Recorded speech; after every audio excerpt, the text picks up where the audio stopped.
മിശിഹായിൽ പ്രിയമുള്ള സഹോദരീ സഹോദരന്മാരെ, പ്രിയമക്കളെ, ഈ പ്രഭാതത്തിൽ ജെറമിയ 33:3 നമുക്ക് ധ്യാനിക്കാം. The book of Jeremiah chapter 33 verse 3. നിന്റെ ബുദ്ധിക്കതീതമായ മഹത്വം നിഗൂഢവുമായ കാര്യങ്ങൾ ഞാൻ നിനക്ക് വെളിപ്പെടുത്തും. നമ്മുടെ ബുദ്ധി പരിമിതമാണ്. എന്നല്ല, അതിൽ കൂടുതൽ അനന്തബുദ്ധിമാനായ പൊന്നുതമ്പുരാൻ നമുക്ക് അതിൽ വലിയ കാര്യങ്ങൾ വെളിപ്പെടുത്തും എന്ന ഈ സന്ദേശം ഹൃദയത്തിൽ നമുക്ക് സ്വീകരിക്കാം.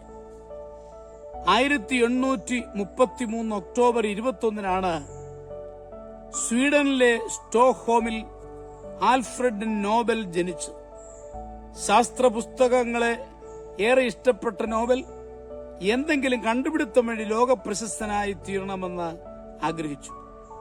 അങ്ങനെ അദ്ദേഹം 1867 ഡൈനാമിറ്റ് കണ്ടുപിടിച്ചു. ആ കണ്ടുപിടുത്തത്തെ യുദ്ധക്കൊതിയന്മാർ അംഗീകരിച്ചെങ്കിലും ലോകം മുഴുവൻ ഭീതിയോടെയാണ് വീക്ഷിച്ചത്. പ്രശസ്തിയുടെ കൊടുമുടിയിലെത്തിയ ആൽഫ്രഡിന്റെ ജീവിതത്തിൽ തികച്ചും അപ്രതീക്ഷിതമായ ഒരു സംഭവം ഉണ്ടായി. ആൽഫ്രഡിന്റെ സഹോദരനായ ലുഡ്വിഗ് മരിച്ചതായിരുന്നു അത്. പക്ഷെ ഒരു പത്രം തെറ്റിദ്ധരിച്ചു. ലുഡ്വിഗ് അല്ല, ആൽഫ്രഡാണ് മരിച്ചതെന്ന് കരുതി.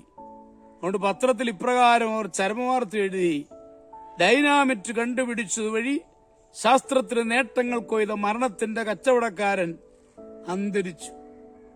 പത്രമലക്ഷ്യമായി മറിച്ച നോബൽ താൻ മരിച്ച വാർത്ത കണ്ട് അമ്പരന്നു.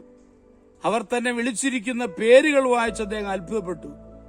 യുദ്ധക്കൊതിയൻ, കൊലയാളി. തന്നെ സമൂഹം ഒറ്റപ്പെടുത്തിയെന്ന് അദ്ദേഹത്തിന് വ്യക്തമായി. രാത്രിയുടെ നിശബ്ദതയിൽ അയാൾ അന്ന് തേങ്ങിക്കരഞ്ഞു. അടുത്ത നിമിഷം ഒരു ഫീനിക്സ് പക്ഷിയെ പോലെ അദ്ദേഹം ഉയർത്തെഴുന്നേറ്റു. ജനങ്ങളുടെ നന്മയ്ക്കു വേണ്ടി സമ്മാന പദ്ധതി രൂപീകരിക്കണമെന്ന് നിശ്ചയിച്ചു.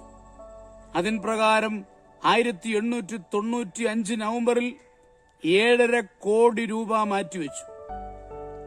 അതാണ് പിന്നീട് നോബൽ സമ്മാനമായി മാറിയത്. അതെ, ദൈവം അത്ഭുതങ്ങൾ നമ്മളിലൂടെ പ്രവർത്തിക്കുകയാണ്. നമ്മുടെ കർത്താവ് മിശിഹായുടെ കൃപയും പിതാവായ ദൈവത്തിന്റെ സ്നേഹവും പരിശുദ്ധാത്മാവിന്റെ സഹവാസവും പരിശുദ്ധ അമ്മയുടെ മധ്യസ്ഥതയും നിങ്ങളെല്ലാവരോടും കൂടി ധാരാളമായിട്ടുണ്ടായിരിക്കും, എപ്പോഴും എപ്പോഴും എന്നേക്കും. ആമേൻ.